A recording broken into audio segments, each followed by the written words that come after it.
Hey, Darren and Sonia, good evening everyone from the state capitol, and we are here again joined live by Governor Dannel Malloy. Governor, thanks very much for joining us again for another exclusive edition of Ask the Governor. Fifth time. It is the fifth time. It's becoming a regular thing. It's becoming a regular thing. It is. Before we get to the viewer emails and questions, I do have one question of my own that sort of is one of the stories of the day here at the state capitol. A group of several state lawmakers from around the state gathered over at the Legislative Office Building today and said that in the aftermath of the U.S. Justice Department investigation into racial profiling in the police department in East Haven, that you should allocate funding for enforcement of the Racial Profiling Prohibition Act, which has actually been on the books for over 10 years, and they say has been routinely ignored. According to their own survey, only 27 police departments are complying with it. It requires police departments to register and report the racial makeup of the people they stop on traffic stops around the state and turn them into the state, that there's no funding for it, and that it's being routinely ignored. I know you've received their letter. What's your response to it? Well, not only did I receive the letter, I responded to it, and I happen to agree with them. The idea that that law was never enforced by a prior administration is unacceptable. 12 years ago, this coming Martin Luther King's birthday, I signed, as mayor of Stamford, regulations that outlawed on a local basis profiling. We reported, at least internally within the city. I did that with Chief Esserman, by the way, who's now the chief in New Haven. Very proud of that record. So we're going to enforce this regulation, and it's highly appropriate that we do. What about the money? They said it could cost between $500,000 and $1 million to administer it, collate all the information. And well, let me be very clear. I don't want to spend $500,000 collating information. We've got to find a better way to do it than that. And we have to hold local communities accountable for appropriate reporting. That's their obligation. They should comply with the law. We'll find a way to do it on a shoestring budget, but we're going to do it. Let's get to the questions here from our viewers. We turn to the income tax, which is always a popular question on this show. We've received many calls and emails on this particular subject, and actually you and I did a story together on it a couple of weeks ago. Let's listen to this question from Debbie in Milford. I work in a hospital where I've been employed for 25 years. Many of us have variable paychecks and receive a bonus for working nights once a year.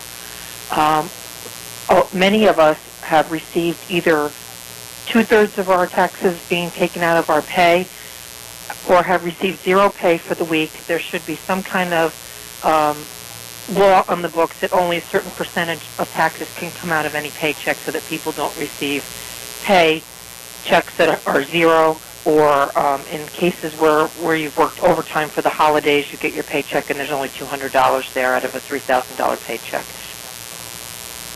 Now, this is the over-withholding issue that we talked about here on News 8 a couple of weeks ago, and we've gotten lots and lots of letters, emails, and phone calls about this. Well, first of all, let me say I'm sorry. I actually have a sister-in-law who fell into the same category, worked a whole bunch of overtime and got penalized. When you scratch the surface, what happened is a bunch of pay services didn't do their job. And they didn't calculate the taxes properly. People who prepare our payroll. Most payroll in the United States is prepared by third parties. Right. There are companies that charge your employer a fee to do the paycheck and the payroll. Many of them messed up. And they were paying catch-up, and they should have made the adjustments to the system going all the way back to July, and they didn't. And you know, listen, as governor, I apologize that those mistakes were made by those independent services that, quite frankly, are paid a lot of money to get it right, and they got it wrong. But I certainly hear what was said, and you know, we should do whatever we can to make sure that we hold those folks accountable and make sure that they don't repeat that kind of behavior in the future, if that was ever to be the case. Right, but that would only happen again if there were another retroactive income tax increase in the future. Yes. Right, so, but again, Kevin Sullivan, the commissioner of the Revenue Department, told me that they had given instructions to them, but in some cases they just ignored them. Yeah, that's what happened. And again, you know, this issue of income tax, we pay income taxes on a 12-month basis. That's what is difficult. But listen, these agencies had more than enough time to correct these mistakes well before the end of the fiscal year. And again, they're not state agencies, they're independent contractors. Independent. Okay, let's get to our next question. It's on the state's storm response. Megan from Brantford asks, what steps can the governor's office take to ensure that communication between the utility companies and town governments happens efficiently, so that when we get slammed with another storm, the recovery effort doesn't take so long. Well, first of all, I'm going to hope we don't get slammed with another storm this year. I mean, we all in Connecticut, we had the worst winter, the worst summer storm, the worst winter storm, all in the space of 11 months. A lot of improvements have already taken place, and we're going to push the envelope on the communication side. As you know, I don't shy away from communicating, and that's why I did twice daily updates. In many of our communities and towns, the system that the utilities had set up to communicate did work, and in some of them they didn't work. In a number of our communities, they've gone off hardwired phones to voice over internet. Well, when the electricity goes down, voice over internet goes down, and that created a problem. So we're looking at all of that. We're going to get the two-storm panel report next week. We got the WIT report. We're already working on improving communications between agencies and not-for-profits, including the municipals. There were a number of cases where the utility companies actually said during those two storm committee hearings that they were surprised at how well that the cities and towns were able to gather information better than their own people, and perhaps they should have known that. Yeah, I wasn't surprised. I mean, you know, state government, municipal government employ a lot of people. And I think that the mistake that the utility companies that they did make was not to rely on the information that was available to them from state government and local government. It was almost as if they didn't see it themselves, it wasn't the case. And in many cases, indeed, what they were being told was absolutely true. In a couple, because I experienced it myself, it wasn't quite 100%, but it was 90 or 80. Okay, we've got another question now. This one is from our News 8 Voice of the People hotline. Ringo from Cornwall is asking about the state workers accused of stealing from the storm food aid program. Yeah. Let's listen. I just wonder how come these people that work for the state and got their food stamps for the storm aid, how come they still have a job? My friend got caught with the food stamp fraud and they put him in jail. I just don't understand this. Well, Ringo, your friend who went to jail for committing fraud probably went through a trial and an investigation, and that's what we're not in the trial phase, but we're in the investigation stage. I don't think there's ever been a state investigation of employee fraud that has gone as rapidly as this one. We are fully cooperating with state agencies, federal agencies. I'm talking about prosecutors.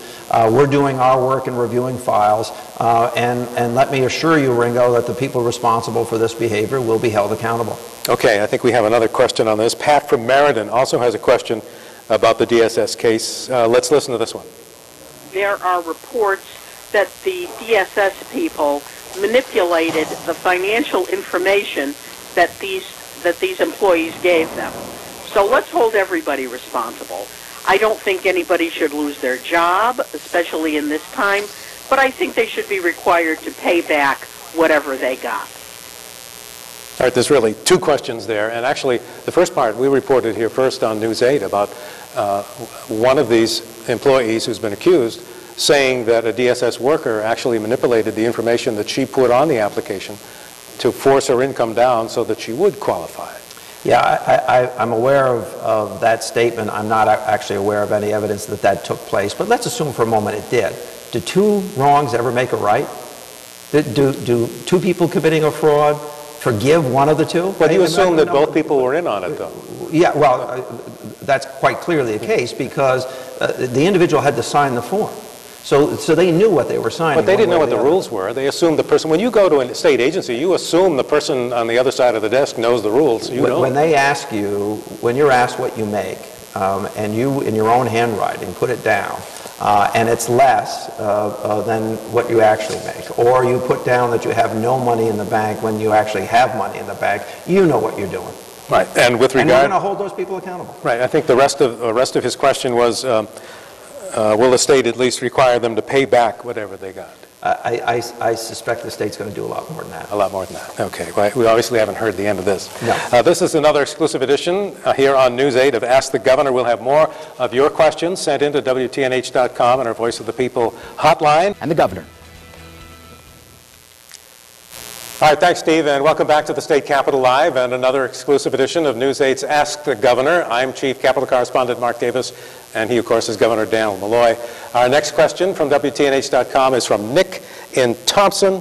He says, what is the governor's position on the state police plan to take dispatchers out of state police barracks and consolidate them away from the areas they're familiar with, and how will that affect response times and officer safety? You know, I was a prosecutor back in 1980 in New York City, a city then of 8 million people, where we had a single dispatch center. I mean, the idea that we dispatch from as many places, municipal governments and state government, as we do, just isn't mindful of current technology. So I think we have to find better and less expensive ways to do just as good a job, if not a better job. And that's what we're trying to do. Technology has changed very substantially. Knowledge of roads is instantaneous on a computer map that appears before you. And quite frankly, dispatchers need to know the areas in which they're dispatching. But if you're asking me, do I think we need the scores and scores of dispatch centers that we have in the state of Connecticut currently, the answer is no, we don't. So you think it can be done more efficiently with fewer? That's the role of government, is to cut costs. All right, let's go to our next question. This comes from our News 8 Voice of the People hotline from George in New London. Let's listen. My concern is all these young adults that are text messaging and using their cell phones while they're driving. This is a growing concern and is causing the state, as well as local and federal organizations, thousands and thousands of dollars. Why don't you start putting their names in the newspaper, putting them out there, like the people that get DWIs? All right, this already is illegal, to text or talk on It's an infraction. It's a ticket, and I think we are ticketing for that. I think local police operations and state are. I think we have to teach our citizenry how to be safe again. You shouldn't have to do that, but we're going to put time and effort and resources into making sure people understand how unsafe those behaviors are, how they are endangering themselves and other people on the sidewalks and highways, and we're going to try to do that as well as we can. As part of enforcement with the state police? Absolutely. Yeah. All right, let's go to our next question. This is from Andy in West Haven. He says, speeding is wide. This is another traffic question, I guess. Andy says, speeding is widespread on Connecticut limited access highways like the Merritt and Wilbur Cross. Posted speed limit is only 55. Is there some type of high-tech equipment that could be installed to issue tickets to speeders? Fines should pay for the equipment. Now, this sounds like the red light cameras, too, although he's talking about the parkway. Yeah, that technology is not currently allowed in Connecticut. I think it should be allowed. I think it. I think, you know, I've been to Italy, where that system is currently in place, where people get tickets, and it has caused the speed to go down. Well, no, I haven't been to Italy in about 30 years. How does that work? You trigger it by going too fast. It takes a picture. You get a ticket on the highway. On the highway. That's a technology. Actually, I'm not necessarily advocating the introduction of that technology. I'm advocating that we change our laws to allow that to happen, and then we have a debate about whether that should happen on our highways. If you're asking me about red lights, I absolutely think we should go to an automatic issuance of red light tickets as quickly as we possibly can. I've advocated it for over 15 years. The legislature has not agreed. I did it as a mayor, understanding how dangerous that condition is in a city like Stamford, a major city in the United States, where lots of people are doing that sort of thing. So I think that our laws are not fully cognizant of technology, and we need to align our laws and technology. All right, we'll take a break. We'll have more of your questions for Ask the Governor coming up live from the state capitol. Stay with us. We'll be back in 2 minutes. All right, let's get right back to more of your questions for Governor Dannel Malloy in Ask the Governor here live from the state capitol. This next question is from Nancy in Madison. Let's listen. Why do retirees from the state of Connecticut not only get health benefits paid for the rest of their life for themselves, but also their spouses? But when we're paying for their spouses too, and there's people out here without health insurance at all, something's very, very wrong. Okay, very healthy medical plan for retirees from state service. Yeah, I'm not sure I'm against that particular employee benefit. It was negotiated a long time ago, I think, by a Republican governor. I inherited contracts that were out of control, and I went to battle over the issue.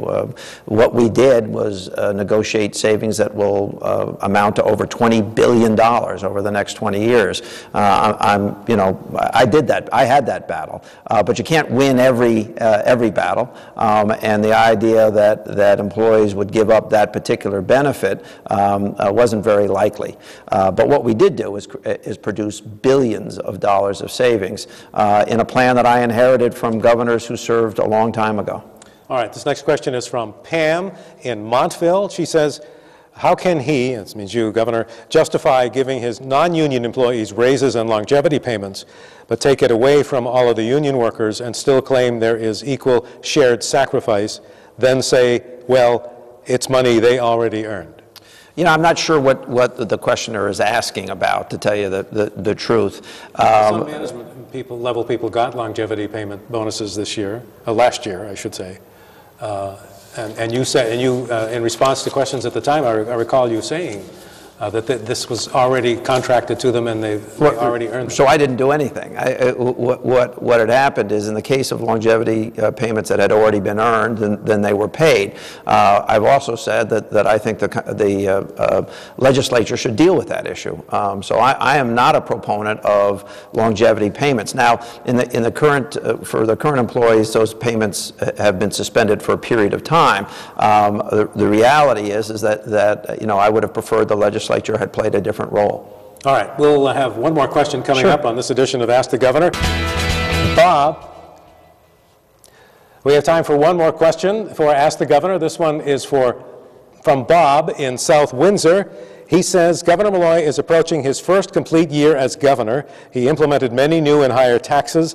The tax increases were to reduce the deficit. So what is the state deficit today? And once eliminated, will 2011 tax increases be reversed? Well, first of all, there's so much in that question. Number one, I cut the budget by billions of dollars, both in the 2-year operating budget as well as over a 20-year period, $20 billion. Yes, we adjusted revenue because I was handed a $3.5 billion deficit by the outgoing governor.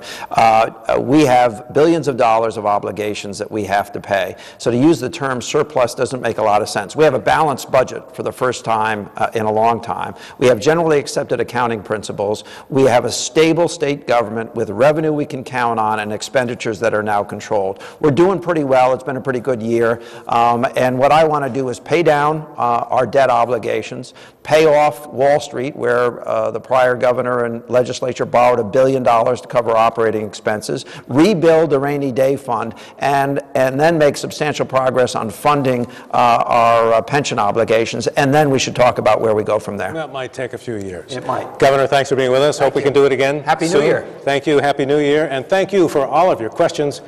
Live from the state capitol, I'm Chief Capitol Correspondent Mark Davis. Now let's check in with Keith and Ann for News 8 at 6.